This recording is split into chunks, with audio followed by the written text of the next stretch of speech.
সন্তান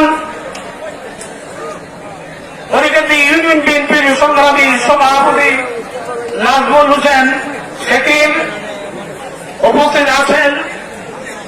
নবীনগর উপজেলা বিএনপির সংগ্রামী সহসভাপতি আপনাদের এই গ্রামের কৃতি সন্তান আব্দুর রহিম সহ নবীনগর থেকে আগত আমার সাথে অনেক বিএনপির নেতৃবৃন্দ সমবেত বাংলাদেশের বিভিন্ন অঞ্চল থেকে আগত হযরত দয়াল বাবা বরিশাল বক্তবৃন্দ, আসসালামু আলাইকুম।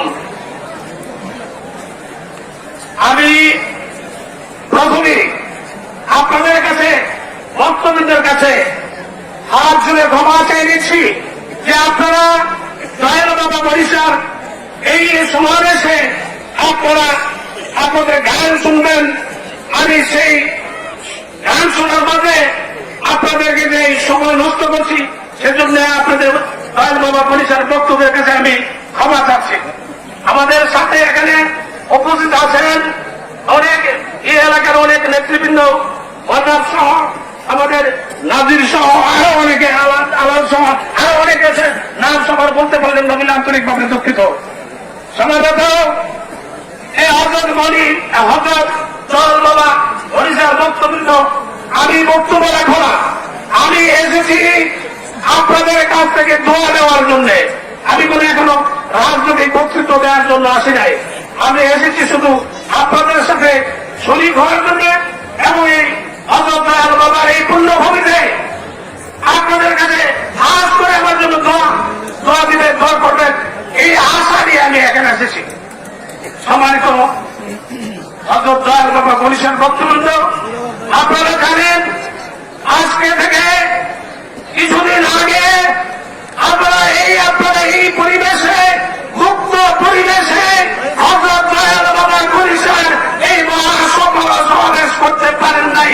এই গত ফ্যাসিস্ট সরকার, আওয়ামী ফ্যাসিস্ট সরকারের আমলে মানুষ সুন্দরভাবে তাদের যে আমাদের তাদের যে ভক্তবৃন্দ পর্যন্ত তাদেরকে বিয়ে দোয়াটুকু নিতে পারে নাই, সমাবেশে অংশগ্রহণ করতে পারে নাই। আজকে দীর্ঘ 53 বছর পর যাদের অক্লান্ত পরিশ্রমে, যাদের রক্তের বিনিময়ে আজকে দেশ আমার স্বাধীন হয়েছে, আজকে স্বাধীন পরিবেশে আমরা এই দয়াল বাবা বরিশাল বাজারে দাঁড়িয়ে, পূর্ণভূমিতে দাঁড়িয়ে যদি আপনাদের সামনে যে একটি কথা বলতে পারছি, সেই জন্য সেই যারা আত্মত্যাগ করেছেন, যারা জীবন দিয়েছে তাদের আপনার মাগফিরাত কামনা করছি। সম্মানিত এবং ভক্তবৃন্দ, আমি কোন রাজনৈতিক বক্তব্য দেব না।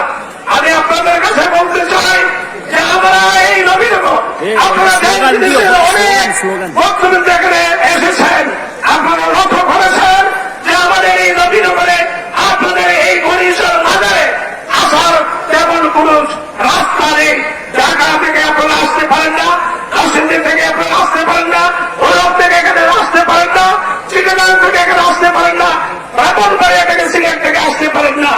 আমি আপনাদের কাছে দোয়া চাই, আমি আগামী যে সংসদ নির্বাচন হবে, সংসদের নির্বাচনে আমি একজন প্রার্থী, সেজন্য আপনারা আমার জন্য দোয়া করবেন।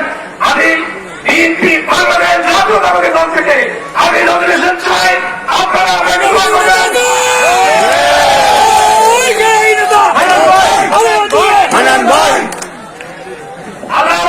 আল্লাহ যদি হুকুম থাকে, আপনাদের দোয়ায় আমার দল যদি মূল্যায়ন করে আমি যদি নবীনগর থেকে সংসদ সদস্য নির্বাচিত হতে পারি, তাহলে আমি এই নবীনগরের বিভিন্ন রাস্তাঘাট, নবীনগর থেকে ঢাকা, নবীনগর থেকে নরসিংদী, নবীনগর থেকে ভৈরব, নবীনগর থেকে সিলেট, নবীনগর থেকে চিটাগাং যাওয়ার যে রাস্তা, সে রাস্তাগুলি করার আমি চেষ্টা করব। আরেকটি কথা আমি বলতে চাই, আমাদের নবীনগরের এই পরিকান্দি শরীফগঞ্জ সহ আমাদের গাছতলা, আমাদের বেড়িগাঁও সহ এই অনেকটি গ্রাম নদীর কবলে, ভাঙ্গনের কবলে পড়েছে। নদী ভাঙ্গনে অনেক গ্রাম বিলীন হয়ে গেছে। আপনারা দেখেছেন আমাদের নাসিরাবাদ গ্রাম বিলীন হয়ে গেছে। নাসিরাবাদ গ্রাম বলতে কিছু নেই। আমি চেষ্টা করব এই নদী ভাঙ্গন থেকে রোধ করার জন্য সে ব্যবস্থা আমি করতে চেষ্টা করব।